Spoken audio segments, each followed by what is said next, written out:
Ay, kinuha niya po yung pera eh. Oh! Bakit mo kinuha? Ang ano mo naman? Budget yan eh! Nangunguha ka na naman! Ginagawa mo na naman si Kalabang. Nagmamagat ng loob na ngayon dito. Wala namang kapalit. Inuutusan ko ikaw. Wala kang silbi dito, di ba? Kalabang, bigay mo na yung ibang pera pati yung listahan. Ito yung listahan. Kailangan siguradong nakabudget na yan ha. Kailangan kumpleto, walang kulang ha. Paano ko yung pagkakasin? Alam ko na. Sige. Akong 2,000 pambili ng 5 kilo sibuyas. Tapos itong 1,000 pambili ng kamatis. Sige, kamatis. Ay, ako. Tapos, kasama ko ng bawang. Bawang. Ang inantuhan dito na naman ito si Kalabaw, oh. Uy! Ano yung tinatapong mo dyan? Uy! Uy, ayaw mo kaya Kalabaw, ah. Uy, teka lang. Bakit ba? Ha? Utang ako. Ano? May pera ka, nakita ko eh. Wala. Di akin yun. Sige na. 5K na. Lagi ka naman nakikikain dito eh.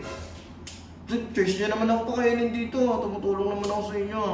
Oo na, hindi naman kita sinisingil sa mga pagkain na. Pautang naman, mayroon ka naman dyan eh. Dahil mong pera eh. Wala ka akong pera ko. Hawak lagi ni Andre yung mga pera ko eh. Sigurado ka ha. 5K lang. Sigurado ka ha. Oo, sige na. Sige. Basta wala ako dito ha. Wala ka eh, may pera ka nga. Oo, sige basta wala ako dito ha. Magkano ba? 5 lang, 5. Sige.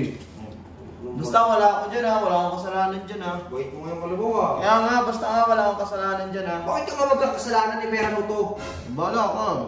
Baka sabihin mo na kasama mo sa akin. Pero Kalabaw ah, salamat ah. Sige, oo. Best friend. Best friend na tayo ah.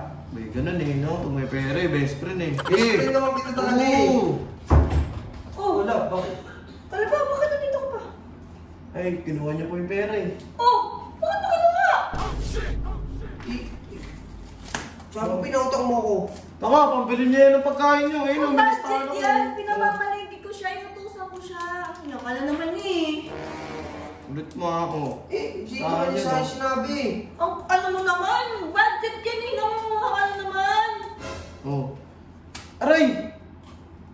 Ginagawa niya naman si Kalabang. Nagmamagat ng loob na ngayon dito. Wala namang kapalit.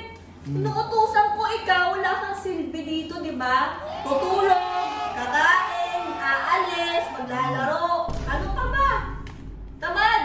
Ako naman naglilinis dito ah.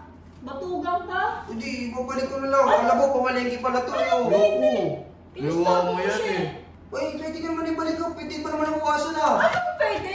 In-store ko muna siya. Ikaw, mamalengke niya yun. Hindi ako marunong pamalengke. Tsaka anong oras na oh. Ano hindi? Marunong ka! Dapat matuto ka! Napakatamad mo! Wala ka Tamad, naman hindi naman silbi. talaga ako marunong eh. Kalabang, bigyan mo na yung ibang pera pati yung listahan. Ito yung listahan. Oh. Kailangan siguradong nakabudget na yan ha. Kailangan kumpleto, walang kulang ha. Ito yung natira oh. 10,000 yan ha. Sakto-sakto yan ha. Huwag kang kukupit. Ako, bilang mo yan. Lagot ka talaga sa akin.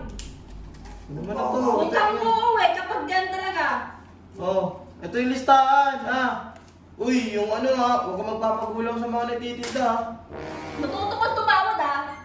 Una, bibili na. Ikaw pagalit, ikaw pagalit. Storbo. Ulit ka kasi eh. Aray! Sabi mo, pera mo to ah. Ang kulit mo eh. Sabi ko nga sa'yo, lagot ka sa asawa mo eh. Sinasabihan na nga kita eh. Ba't di mo kagad sinabi no? Pamalengke pala, pamalengke pala. Eh, pamalingki naman talaga yun eh. Hindi ko bumili doon. Ayoko. Bola ko dyan.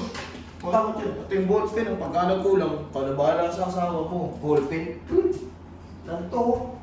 Pa yung mamamalengke. Wala ka dun. Ang buhay na yung kakagising